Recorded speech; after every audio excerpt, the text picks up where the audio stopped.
बीरबल बनाम तेनालीराम जब दो महान बुद्धिमान टकराए। मुगल दरबार में हलचल मची हुई थी। अकबर की आंखों में चमक थी और होठों पर एक शरारती मुस्कान। उन्होंने घोषणा की, हमारे दरबार के सबसे चतुर मंत्री बीरबल हैं, यह तो सभी जानते हैं। लेकिन दक्षिण में भी एक चतुर मंत्री है, तेनालीराम। हमें देखना होगा कि कौन बड़ा बुद्धिमान है। पूरा दरबार तालियों से गूंज उठा। बीरबल ने हल्की मुस्कान के साथ सिर झुकाया। जहां पनाह, यह तो रोचक चुनौती होगी। उधर विजयनगर के राजा कृष्णदेवराय को जब यह खबर मिली तो वे भी उत्साहित हो गए। उन्होंने तेनालीराम को बुलाकर कहा, बीरबल बहुत चतुर हैं, लेकिन क्या तुम उन्हें हरा सकते हो? तेनालीराम ने हंसते हुए कहा, महाराज, अकबर बादशाह की चुनौती स्वीकार है। देखते हैं कौन किसे मात देता है। दिल्ली में धमाकेदार स्वागत। कुछ दिनों बाद तेनालीराम दिल्ली पहुंचे। अकबर ने उनका भव्य स्वागत किया। लेकिन दरबार में एक रहस्यमय मुस्कान लिए बैठे बीरबल ने कुछ नहीं कहा।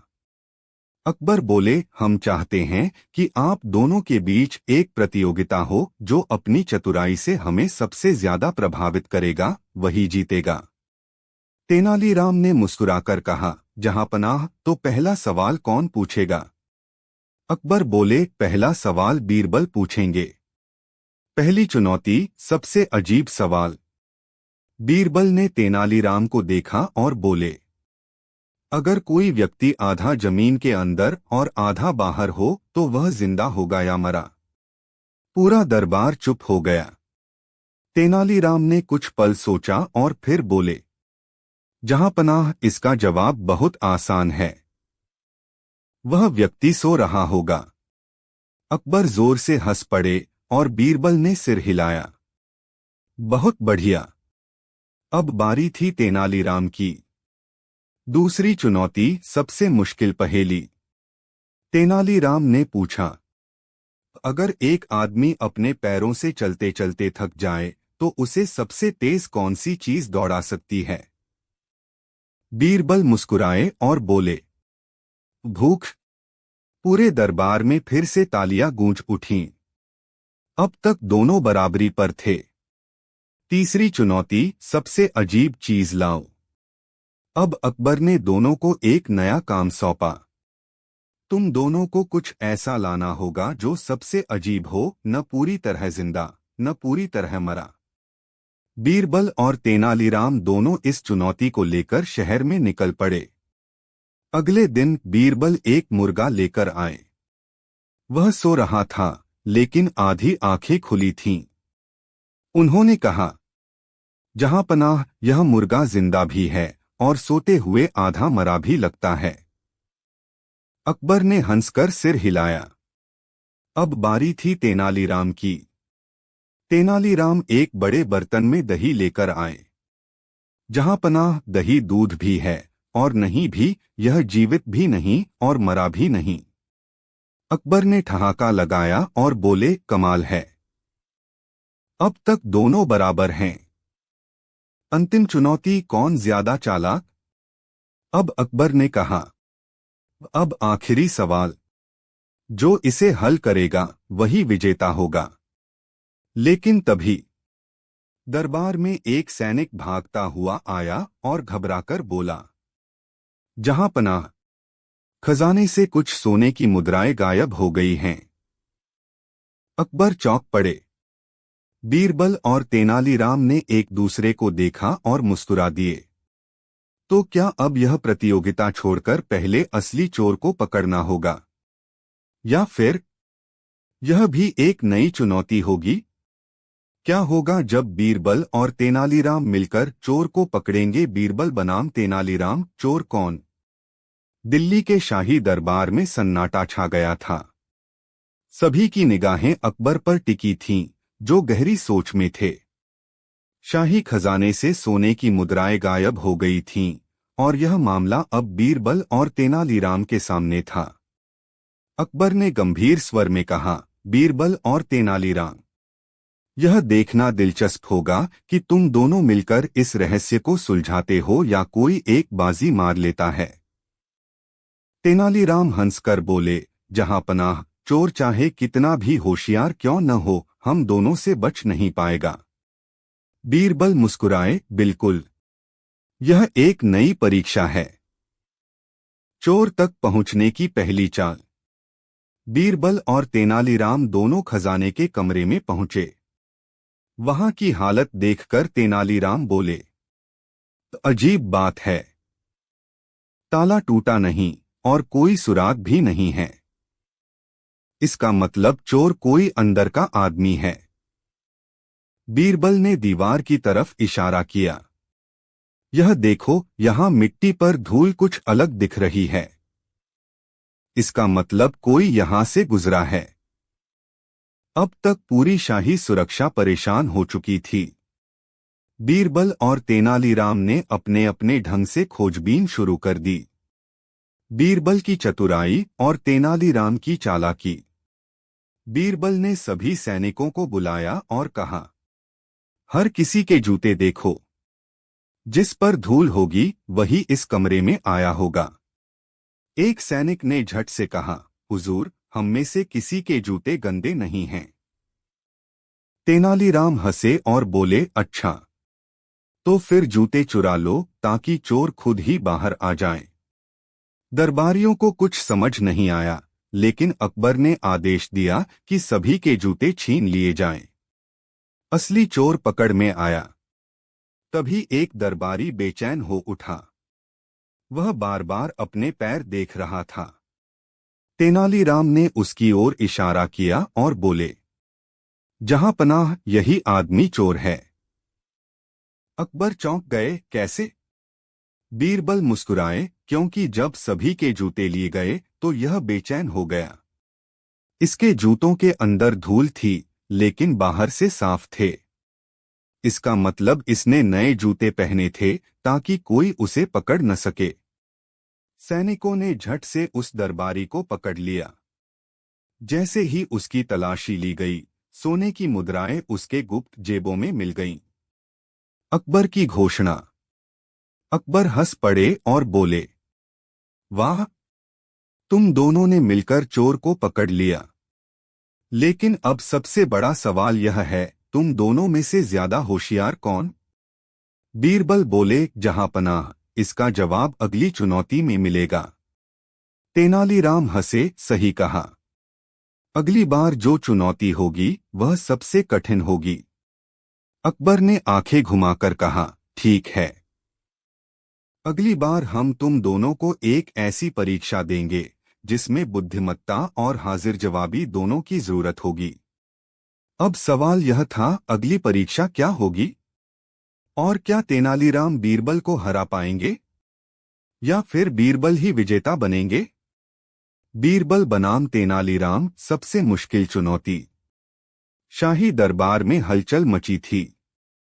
अकबर के सामने दो सबसे चतुर मंत्री बीरबल और तेनालीराम बैठे थे।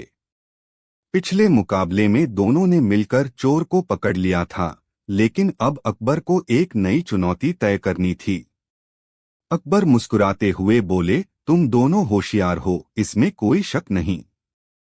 लेकिन आज हम ऐसी परीक्षा लेंगे जिसमें बुद्धिमत्ता और हाजिर जवाबी दोनों की जरूरत होगी। तेनालीराम और बीरबल दोनों उत्सुक हो गए। जहांपनाह, क्या चुनौती होगी? अकबर ने 3 चीजें दरबार में रखवाईं, एक नारियल, एक मिट्टी का दीपक और एक खाली थाली। फिर उन्होंने कहा, इन तीनों में से किसी एक को चुनो और हमें बताओ कि इनमें सबसे ज्यादा मूल्यवान चीज क्या है, लेकिन बिना इसे तोड़े, जलाए या इस्तेमाल किए। पूरा दरबार अचरज में पड़ गया। यह कैसा सवाल था? बीरबल और तेनालीराम ने चीजों को ध्यान से देखा। दोनों सोच में पड़ गए। तेनालीराम का जवाब। तेनालीराम मुस्कुराए और बोले, जहांपनाह, सबसे मूल्यवान चीज यह मिट्टी का दीपक है। अकबर ने पूछा, क्यों? तेनालीराम ने कहा, क्योंकि जब यह जलता है तो अंधकार मिटाकर प्रकाश फैलाता है। ज्ञान की तरह यह भी अज्ञानता को दूर करता है, इसलिए यह सबसे मूल्यवान है। अकबर ने सिर हिलाया और बोले, शानदार उत्तर। अब सबकी नजरें बीरबल पर थीं। उन्होंने नारियल उठाया और मुस्कुराकर बोले, जहांपनाह, सबसे मूल्यवान चीज यही नारियल है। अकबर ने चौंक कर पूछा, क्यों? बीरबल ने उत्तर दिया, क्योंकि इस नारियल के अंदर पानी है जो जीवन देने वाला है। ऊपर से यह कठोर दिखता है, लेकिन अंदर से यह कोमल और पोषक होता है, ठीक वैसे ही जैसे एक सच्चा इंसान होना चाहिए। दरबार में सराहना के स्वर गूंज उठे। अब अकबर के मन में एक और सवाल उठा। अकबर ने ठहाका लगाते हुए कहा, बहुत बढ़िया। लेकिन अब सवाल यह है कि थाली का क्या महत्व है? क्या यह सबसे कम मूल्यवान है? तेनालीराम और बीरबल दोनों सोच में पड़ गए। अचानक तेनालीराम हंसते हुए बोले, नहीं जहांपनाह, थाली सबसे मूल्यवान चीज हो सकती है। अकबर ने पूछा, कैसे? तेनालीराम ने उत्तर दिया, क्योंकि इसी थाली में भोजन परोसा जाता है जिसे खाकर राजा से लेकर साधु तक सभी जीवित रहते हैं। बीरबल ने सिर हिलाया और बोले, बिल्कुल सही। लेकिन अब असली सवाल यह है, इन तीनों में सबसे श्रेष्ठ कौन है? पूरा दरबार अब और भी अधिक उलझन में था। क्या अकबर को जवाब मिलेगा? अकबर मुस्कुराए और बोले, यह सवाल आसान नहीं है, लेकिन हम कल इसका फैसला करेंगे। अब सवाल यह था, क्या बीरबल और तेनालीराम में से कोई यह साबित कर पाएगा कि उसका जवाब सबसे अच्छा था? बीरबल बनाम तेनालीराम, अंतिम निर्णय। शाही दरबार में सभी बेसब्री से अगले दिन का इंतजार कर रहे थे। अकबर ने बीरबल और तेनालीराम को तीन चीजों, नारियल, दीपक और थाली के महत्व पर बहस करने की चुनौती दी थी, लेकिन अब असली सवाल यह था कि तीनों में से सबसे मूल्यवान क्या है। बीरबल ने नारियल को श्रेष्ठ बताया, तेनालीराम ने दीपक को, और अंत में तेनालीराम ने थाली का भी महत्व साबित कर दिया। अब दरबार इस नतीजे पर नहीं पहुंच पा रहा था कि सही जवाब क्या है। अकबर सिंहासन पर बैठे और बोले, आज हम इस बहस को हमेशा के लिए खत्म करेंगे। बीरबल और तेनालीराम, तुम दोनों को एक आखिरी मौका मिलता है। जो सबसे अच्छा तर्क देगा वह विजेता होगा। बीरबल मुस्कुराए और बोले, जहांपनाह, सबसे मूल्यवान चीज वह होती है जो हर स्थिति में उपयोगी हो। यह नारियल न केवल खाने में काम आता है, बल्कि इसकी जटा से रस्सी बनती है, इसका पानी जीवनदायी है और इसे धार्मिक कार्यों में भी प्रयोग किया जाता है। इसलिए यह सबसे श्रेष्ठ है। दरबारियों ने सहमति में सिर हिलाया। तेनालीराम की चालाकी। तेनालीराम ने ताली बजाई और बोले, जहांपनाह, नारियल बहुत उपयोगी है, इसमें कोई शक नहीं। लेकिन दीपक के बिना यह नारियल रात के अंधेरे में दिखेगा भी नहीं। ज्ञान का प्रकाश सबसे महत्वपूर्ण होता है। दीपक ही है जो राजा और प्रजा में समान रूप से रोशनी फैलाता है। इसलिए यह सबसे श्रेष्ठ है। दरबार फिर से ताली बजाने लगा। अकबर का सवाल। अब अकबर सोच में पड़ गए। उन्होंने पूछा, लेकिन तेनालीराम, अगर दीपक सबसे श्रेष्ठ है तो बिना थाली के तुम भोजन कैसे करोगे? और बिना नारियल के तुम्हें पोषण कैसे मिलेगा? तेनालीराम मुस्कुरा उठे।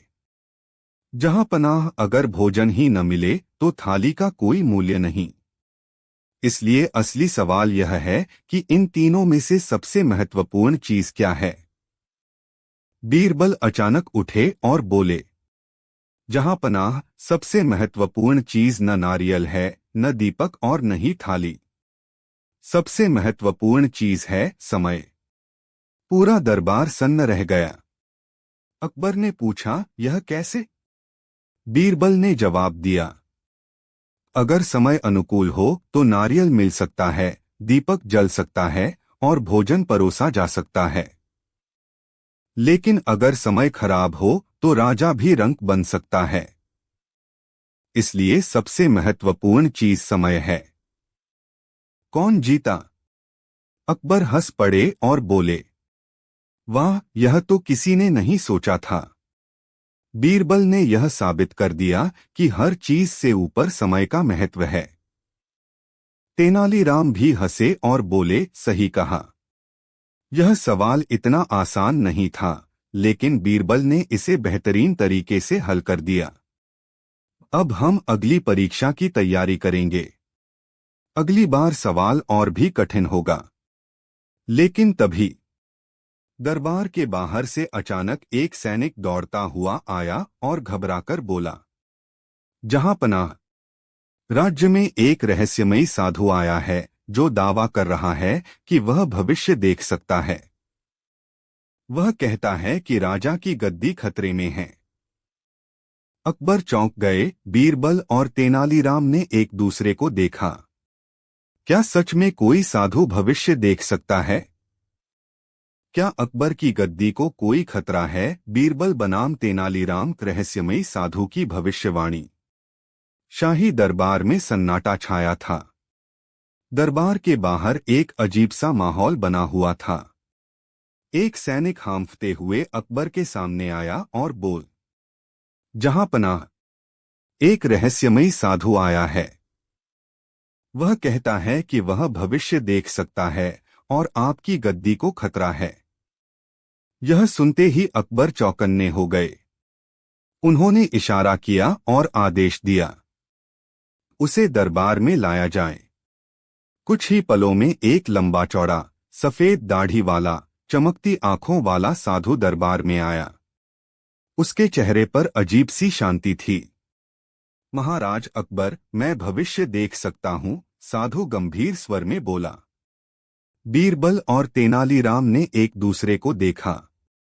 दोनों को इस साधु पर शक था। अकबर ने उत्सुकता से पूछा, अगर तुम सच में भविष्य देख सकते हो तो बताओ, मेरे राज्य का भविष्य क्या है? साधु ने अपनी आंखें बंद कीं, कुछ बुदबुदाया और फिर बोला, जहां पनाह, आपके राज्य पर संकट आने वाला है। एक बहुत बड़ा धोखा होगा और आपके अपने ही लोग आपके खिलाफ हो सकते हैं। पूरा दरबार सन्न रह गया। बीरबल और तेनालीराम दोनों अब पूरी तरह सतर्क हो गए।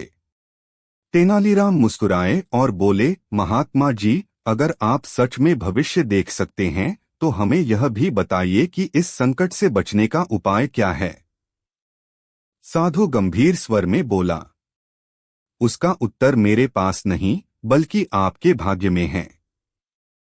अकबर असमंजस में पड़ गए। बीरबल ने साधु को ध्यान से देखा और फिर बोले, महात्मा जी, क्या आप यह बता सकते हैं कि कल सूर्योदय होगा या नहीं? साधु थोड़ा चौंका, फिर बोला, निश्चित ही होगा। बीरबल मुस्कुराए, अगर आप जानते हैं कि सूरज उगेगा तो इसका मतलब यह भी जानते होंगे कि हमारा राज्य सुरक्षित रहेगा, क्योंकि जब तक सूरज उगता रहेगा तब तक हमारा साम्राज्य भी रहेगा। साधु ने कोई उत्तर नहीं दिया। दरबार में कुछ कानाफूसी होने लगी। तेनालीराम की चालाकी। तेनालीराम आगे बढ़े और बोले, महात्मा जी, क्या आप अपना भविष्य देख सकते हैं? साधु चौंका, मेरा भविष्य? मैं तो सबका भविष्य देख सकता हूं।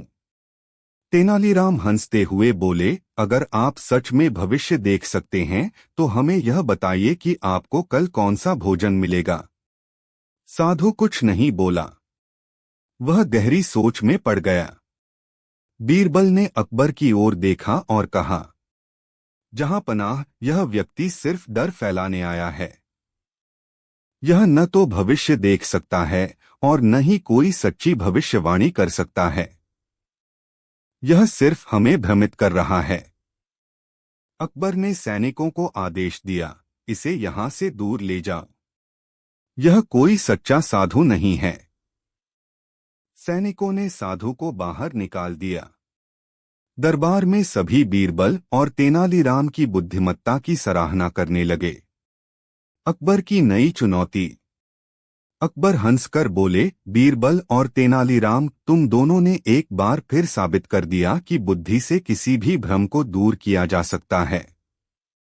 लेकिन अगली बार तुम्हें एक और कठिन चुनौती दी जाएगी। तेनालीराम मुस्कुराए, हम तैयार हैं, जहांपना।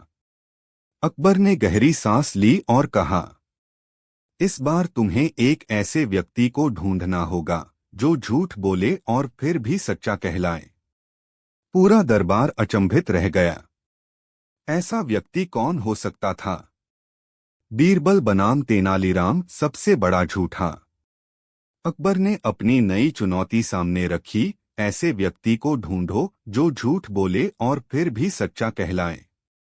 बीरबल और तेनालीराम दोनों सोच में पड़ गए। यह कैसी पहेली थी? तेनालीराम मुस्कुराए और बोले, जहांपनाह, यह काम मुश्किल है लेकिन असंभव नहीं। हमें एक दिन का समय दीजिए। अकबर ने सहमति में सिर हिलाया। बुद्धिमानी की परीक्षा। अगले दिन बीरबल और तेनालीराम एक विचित्र आदमी को लेकर दरबार में पहुंचे। वह फटे पुराने कपड़े पहने था, लेकिन आंखों में शरारत थी। अकबर ने पूछा, कौन है यह? बीरबल बोले, जहांपनाह, यह दुनिया का सबसे बड़ा झूठा है। जो भी कहेगा झूठ होगा, लेकिन फिर भी वह सच्चा कहलाएगा। अकबर ने आदमी की ओर देखा और कहा, अच्छा, कुछ कहो। आदमी बोला, जहांपनाह, आज सुबह मैंने एक हाथी को देखा जो मकड़ी के जाले में फंस गया था और एक चूहे ने उसे बचाया। अकबर हंस पड़े, यह तो साफ झूठ है। बीरबल मुस्कुराए, लेकिन जहांपनाह, इसने पहले ही कहा था कि वह झूठ बोलेगा। और यह सच है कि वह झूठ बोल रहा है। इसलिए यह आदमी झूठा भी है और सच्चा भी। दरबार में ठहाके गूंज उठे। अकबर हंसकर बोले, वाह, तुम दोनों ने फिर से अपनी बुद्धिमत्ता साबित कर दी। आज की चुनौती समाप्त हुई।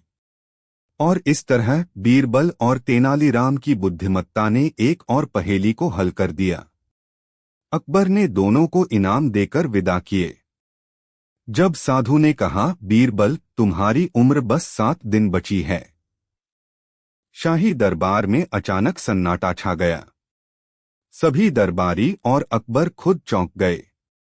सामने खड़ा साधु लंबी सफेद दाढ़ी वाला था। उसके गले में कई रुद्राक्ष की मालाएं थीं और उसके चेहरे पर एक रहस्यमयी मुस्कान थी।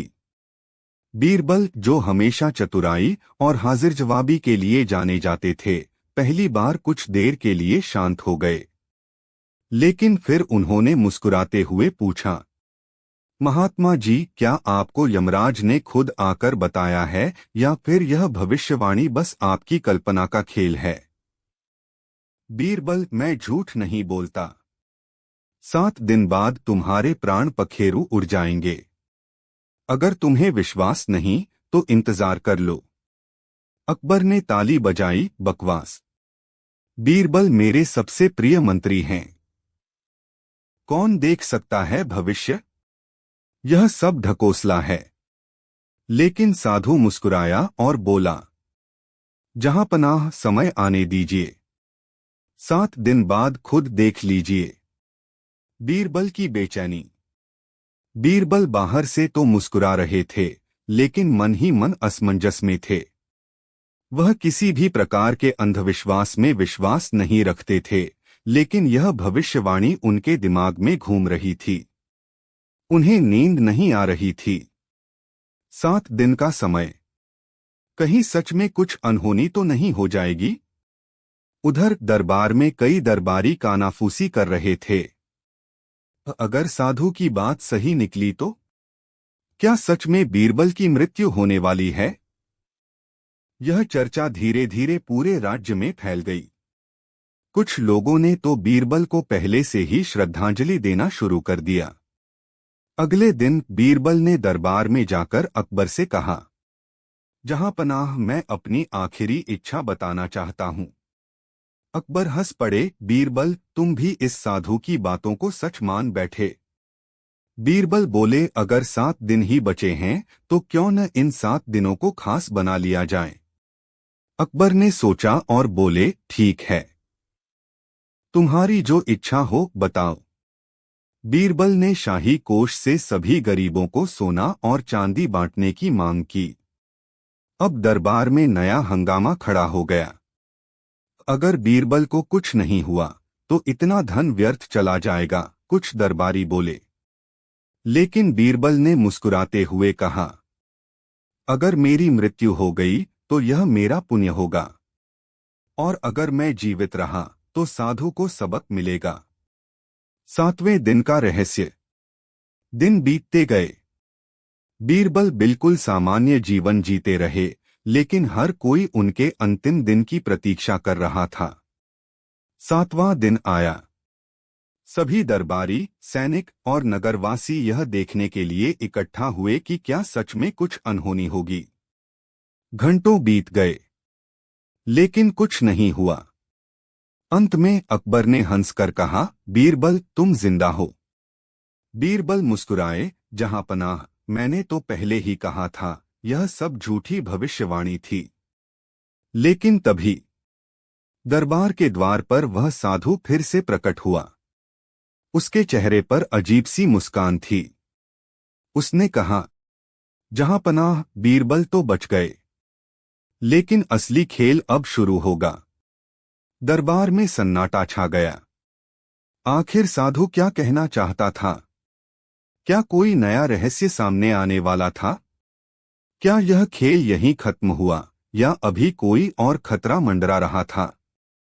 अगली कहानी में जानिए कौन था यह साधु और उसने अकबर और बीरबल के लिए क्या नई चुनौती तैयार की थी। साधु का असली खेल। जब बीरबल ने खोल दिया रहस्य, दरबार में एक अजीब सा सन्नाटा था।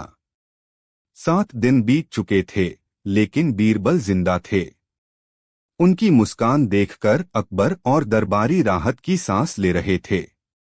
लेकिन तभी वही साधु फिर से दरबार में प्रकट हुआ। उसके चेहरे पर रहस्यमयी हंसी थी। उसने गहरी आवाज में कहा, जहांपनाह, बीरबल तो बच गए, लेकिन खेल अभी खत्म नहीं हुआ। असली परीक्षा तो अब शुरू होगी। अकबर ने भौहें तान लीं, क्या बकवास कर रहे हो साधु? तुम्हारी भविष्यवाणी गलत निकली। अब तुम हमें और भ्रम में नहीं डाल सकते। लेकिन साधु शांति से बोला, महाराज, मेरी पहली बात गलत नहीं थी, बस अधूरी थी। मैंने कहा था कि 7वें दिन कुछ होगा, और देखिए आज सच्चाई सामने आएगी। बीरबल मुस्कुराए, तो महात्मा जी, अब क्या नया नाटक दिखाने वाले हैं?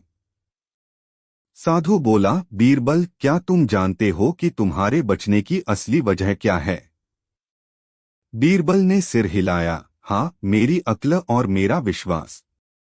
साधु ठहाका लगाकर हंसा, गलत, तुम्हें बचाने वाला कोई और है। अब दरबार में सभी चौंक गए। यह सुनते ही अकबर की उत्सुकता बढ़ गई। उन्होंने गंभीर स्वर में पूछा, कौन बचाने वाला है बीरबल को? साधु धीरे से बोला, इस दरबार में ही कोई छिपा हुआ है जो चाहता था कि बीरबल जिंदा रहे, लेकिन वह असली अपराधी भी है। राज की गुत्थी। बीरबल ने कुछ सोचा और फिर मुस्कुराकर कहा, महात्मा जी, आपकी बातें दिलचस्प हैं, लेकिन अब इस नाटक का अंत होना चाहिए। क्या आप यह कहना चाहते हैं कि कोई मुझे मारना चाहता था? हाँ, और उसी ने तुम्हें बचाने का नाटक भी किया। लेकिन मैं जानता हूं कि वह कौन है। अब सभी दरबारी डर और उत्सुकता से एक दूसरे को देखने लगे।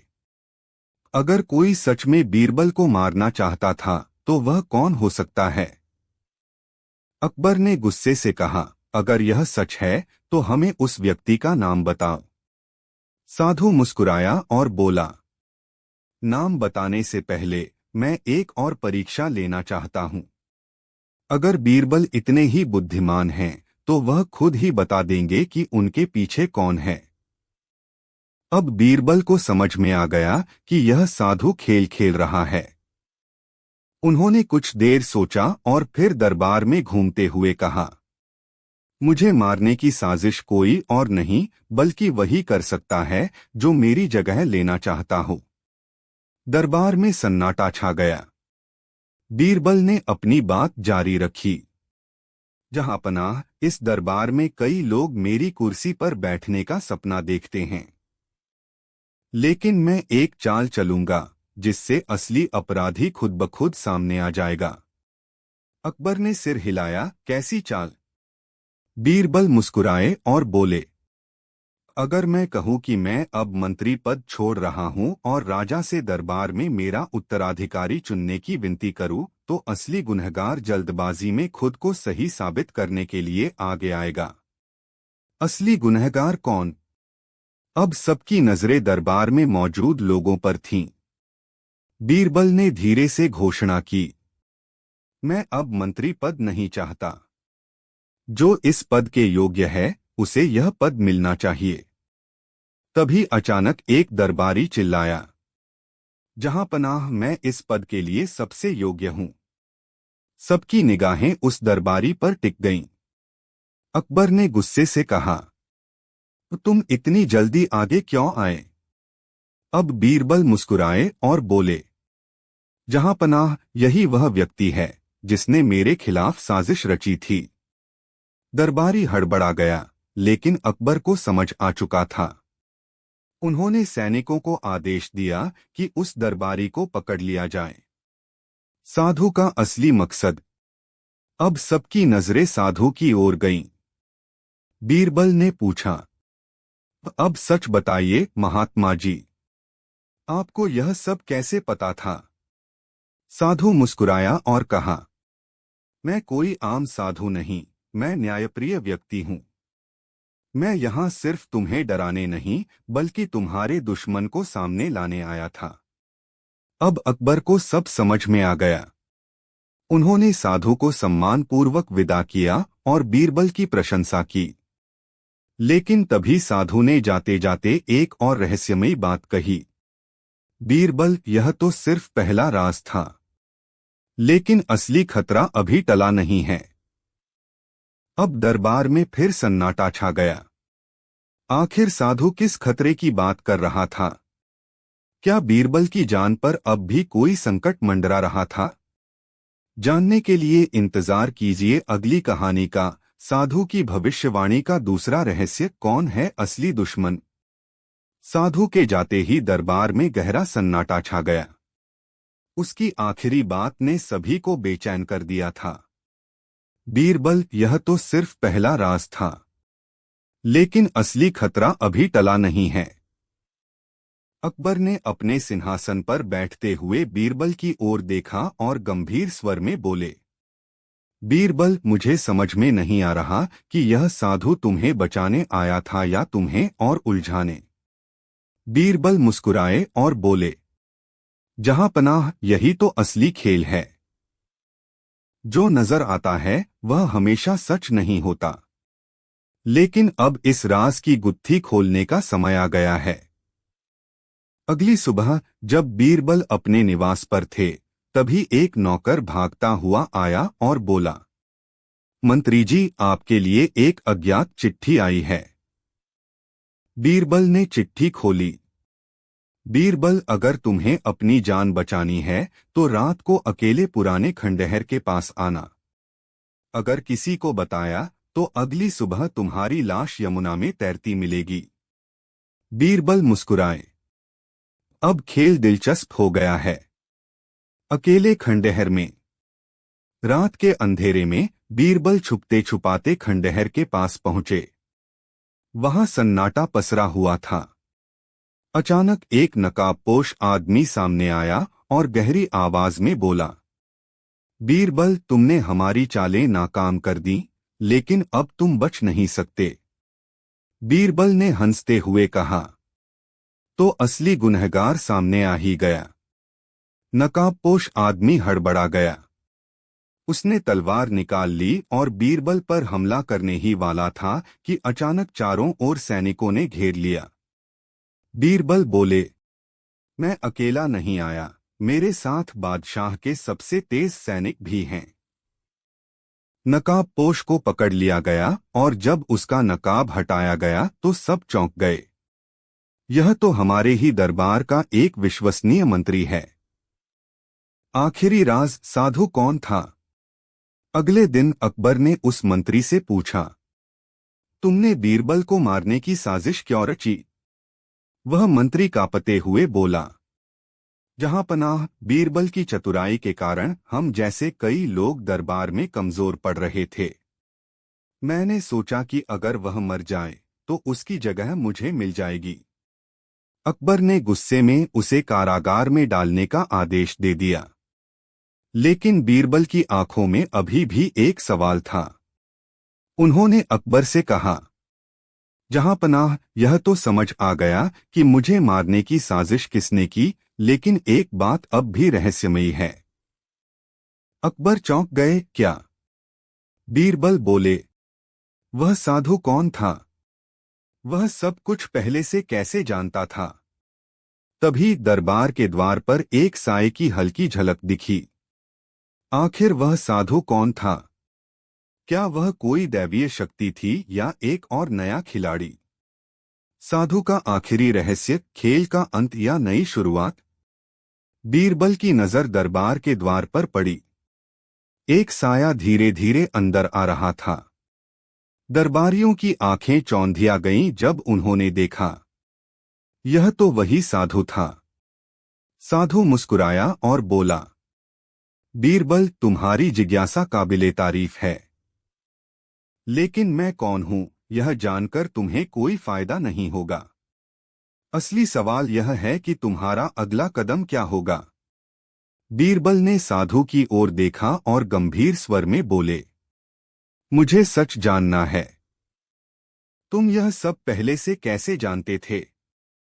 साधु ने ठहाका लगाया और कहा, बीरबल, इस दुनिया में दो तरह के लोग होते हैं, एक जो खेल खेलते हैं और दूसरे जो खेल को समझते हैं।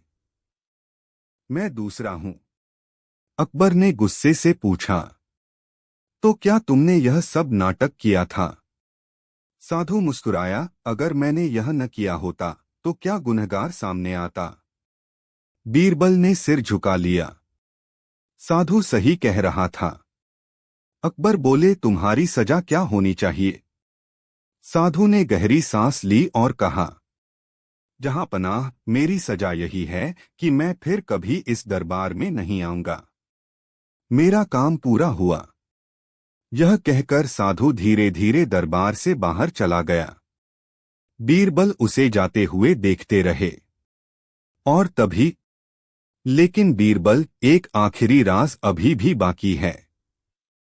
साधु की यह आखिरी बात गूंज उठी, अंत या नई शुरुआत?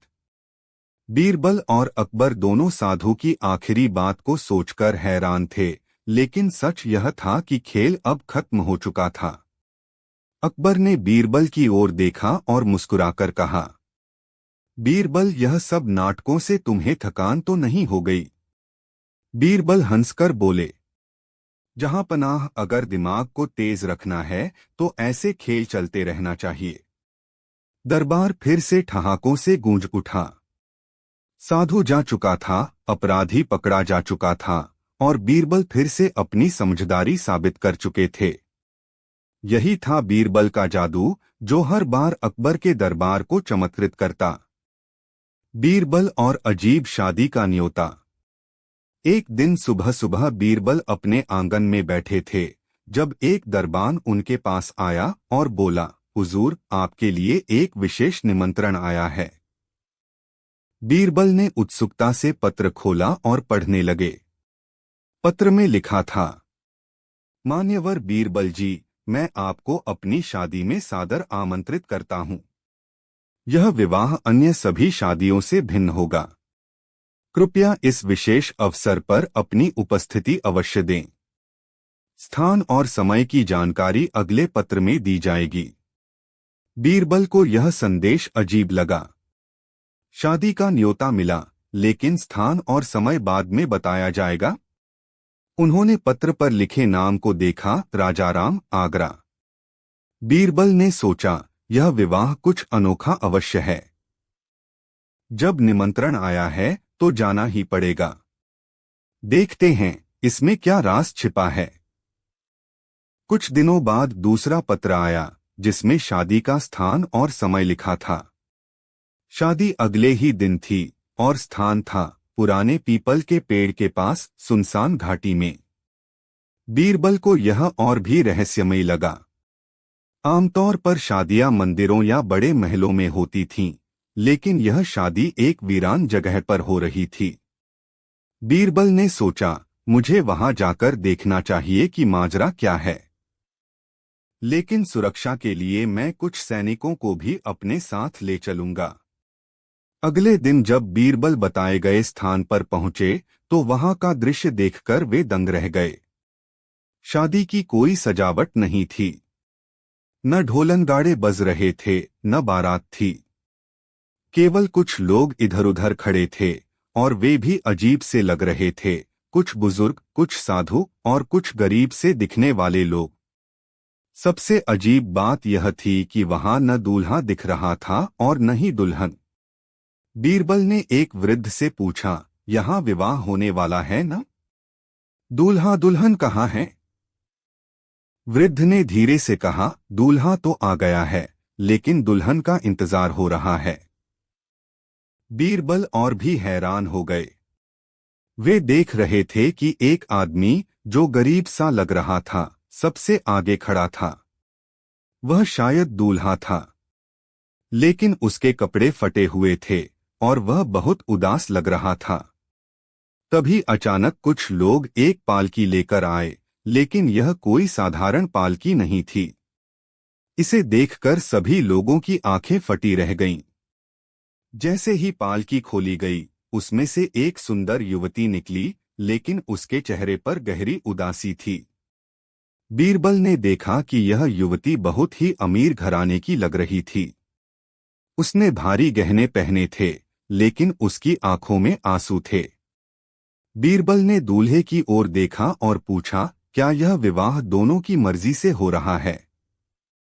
दूल्हे ने सिर झुका लिया और कहा, मुझे कुछ नहीं पता, हुजूर। बीरबल ने दुल्हन से पूछा, क्या तुम इस विवाह के लिए तैयार हो? दुल्हन ने कोई उत्तर नहीं दिया, लेकिन उसकी आंखों से आंसू बहने लगे। अब बीरबल को समझ आ गया कि मामला कुछ गड़बड़ है। उन्होंने भीड़ में खड़े लोगों से पूछा, यह शादी आखिर क्यों हो रही है? तभी एक वृद्ध आदमी आगे आया और बोला, हुजूर, यह शादी किसी के आदेश से नहीं हो रही। यह एक परंपरा है। इस गांव में हर साल एक अनाथ लड़की और एक गरीब लड़के की शादी करवाई जाती है, ताकि उन्हें सहारा मिले। लेकिन इस बार लड़की इस शादी के लिए राजी नहीं लग रही। बीरबल ने गंभीर होकर पूछा, यह परंपरा कब से चली आ रही है? वृद्ध बोला, कई वर्षों से, लेकिन किसी ने कभी सवाल नहीं उठाया।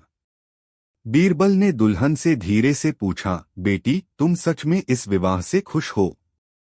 दुल्हन ने सिर हिला दिया, नहीं। बीरबल ने तुरंत घोषणा की, कोई भी विवाह जबरदस्ती नहीं हो सकता। अगर दुल्हन राजी नहीं है तो यह विवाह नहीं होगा। गांव के कुछ लोगों ने विरोध किया, लेकिन बीरबल ने कहा, परंपराएं तब तक अच्छी हैं जब तक वे किसी की खुशी नहीं छीनती। कोई भी इंसान अपनी मर्जी के खिलाफ शादी नहीं कर सकता। यह बादशाह अकबर का आदेश है। सभी लोग चुप हो गए। अब बीरबल ने दुल्हन से पूछा, क्या तुम्हारी पसंद का कोई और है? दुल्हन ने कहा, हाँ, लेकिन मैं डर के कारण कुछ नहीं कह सकी। बीरबल ने कहा, डरो मत, हम तुम्हारी मदद करेंगे। बीरबल ने गांव वालों से कहा, सच्चा न्याय यह होगा कि यह लड़की उस व्यक्ति से विवाह करे जिसे वह पसंद करती है। कोई भी रीति रिवाज इंसान की इच्छा से बड़ा नहीं हो सकता। गांव वालों ने कुछ सोचकर हामी भर दी। अंततः दुल्हन की शादी उसकी पसंद के व्यक्ति से हुई। जब बीरबल वापस दरबार में पहुंचे और यह किस्सा अकबर को सुनाया तो अकबर बहुत प्रसन्न हुए। उन्होंने कहा, बीरबल, तुमने केवल एक लड़की ही नहीं बल्कि पूरे गांव को एक गलत परंपरा से बचाया। यह सच्चा न्याय था। बीरबल मुस्कुराए और बोले, जहांपनाह, सही न्याय वही होता है जो इंसान की खुशी को बढ़ाए, न कि उसे दुख दे। अकबर और अनोखा वचन। एक दिन बादशाह अकबर अपने दरबार में बैठे थे। दरबार में हमेशा की तरह चर्चाएं चल रही थीं, लेकिन आज बादशाह का मन किसी और ही विचार में उलझा हुआ था। अचानक उन्होंने बीरबल को बुलाया और कहा, बीरबल, मैं तुमसे एक वचन लेना चाहता हूँ। बीरबल ने हाथ जोड़कर कहा, जहांपनाह, आप जो भी आदेश देंगे मैं उसे निभाने के लिए तैयार हूँ। अकबर मुस्कुराए और बोले, तो सुनो, मैं चाहता हूं कि तुम ऐसा वचन दो जिसे पूरा करना तुम्हारे लिए असंभव हो। दरबार में सन्नाटा छा गया। सभी दरबारी सोचने लगे कि आखिर बीरबल क्या जवाब देंगे। बीरबल थोड़ी देर सोचते रहे, फिर मुस्कुराकर बोले, जहांपनाह, मैं यह वचन देता हूं कि मैं हमेशा आपके सभी आदेशों का पालन करूंगा, चाहे वे किसी भी परिस्थिति में हों। अकबर हंस पड़े और बोले, बीरबल, यह तो कोई असंभव वचन नहीं हुआ। यह तो तुम्हारी स्वामी भक्ति का प्रतीक है। बीरबल ने सिर झुका लिया और कहा, हुजूर, लेकिन मैं एक और वचन देता हूँ। मैं एक दिन आपको आपके ही वचन को निभाने के लिए मजबूर कर दूंगा, और वह भी ऐसे कि आप खुद मान जाएंगे कि इसे निभाना असंभव था। अकबर को यह सुनकर उत्सुकता हुई। उन्होंने कहा, अच्छा, तो मैं इंतजार करूंगा उस दिन का जब तुम मुझे इस वचन को निभाने के लिए मजबूर कर दो। कई महीने बीत गए। एक दिन अकबर ने घोषणा की कि जो व्यक्ति उनके महल में सबसे अनमोल चीज लाएगा उसे पुरस्कृत किया जाएगा। कई दरबारी बहुमूल्य वस्तुएं लेकर आए, हीरे, जवाहरात, सोने चांदी के आभूषण। लेकिन बीरबल ने कोई चीज नहीं लाई। अकबर ने पूछा, बीरबल, तुमने क्या लाया? बीरबल मुस्कुराए और बोले, जहांपनाह, सबसे अनमोल चीज तो आपके पास पहले से ही है। अकबर हैरान हुए, क्या? बीरबल बोले, आपका दिया हुआ वचन। आप ही ने कहा था कि आप एक असंभव वचन निभाएंगे। अब समय आ गया है कि आप इसे पूरा करें। अकबर ठहाका लगाकर हंस पड़े। वे समझ गए कि बीरबल ने चालाकी से उनका वचन पूरा करवा दिया था। बीरबल, तुमने सचमुच मुझे मेरे ही शब्दों में फंसा दिया। यह सच में असंभव था, लेकिन फिर भी मैंने इसे निभाया। दरबार में तालियां गूंज उठीं। बीरबल ने अपनी बुद्धिमानी से फिर साबित कर दिया कि वे किसी भी चुनौती का हल निकाल सकते हैं। बीरबल की नई चुनौती, 3 झूठे, 1 सच्चा। दिन अकबर के दरबार में एक अजीब मामला आया। 4 लोग दरबार में हांफते हुए आए और राजा के सामने गिर पड़े। सभी एक दूसरे पर चिल्ला रहे थे, जहांपनाह, न्याय कीजिए। यह तीनों झूठे हैं, सिर्फ मैं सच बोल रहा हूं। अकबर ने उन्हें शांत कराया और पूछा, पूरा मामला क्या है? तभी उनमें से एक व्यक्ति बोला, महाराज, हम चारों एक ही गांव के हैं। गांव में एक बेशकीमती हीरा खो गया है और हम सभी पर चोरी का आरोप लगा है। लेकिन असली चोर इन तीनों में से कोई एक है।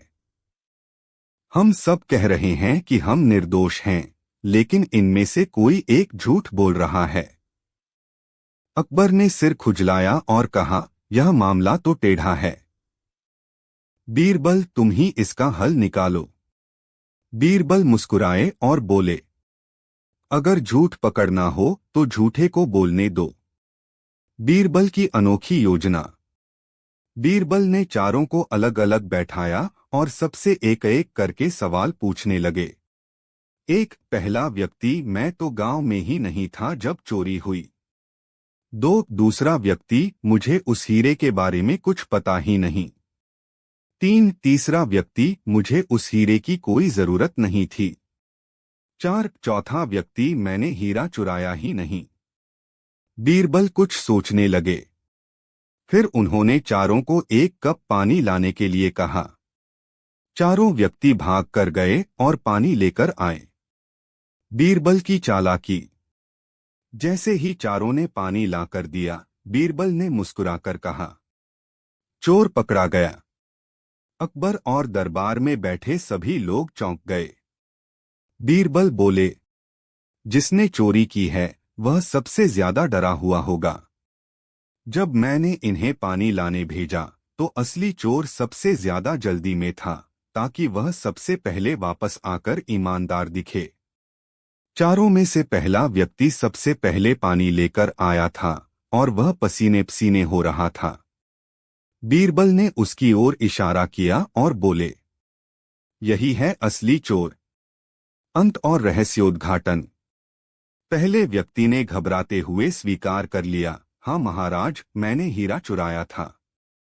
मुझे लगा था कि मैं बच जाऊंगा, लेकिन बीरबल की बुद्धि से नहीं बच सका। अकबर हंस पड़े और बोले, बीरबल, तुम्हारी चतुराई हमेशा निराली होती है। दरबार तालियों से गूंज उठा।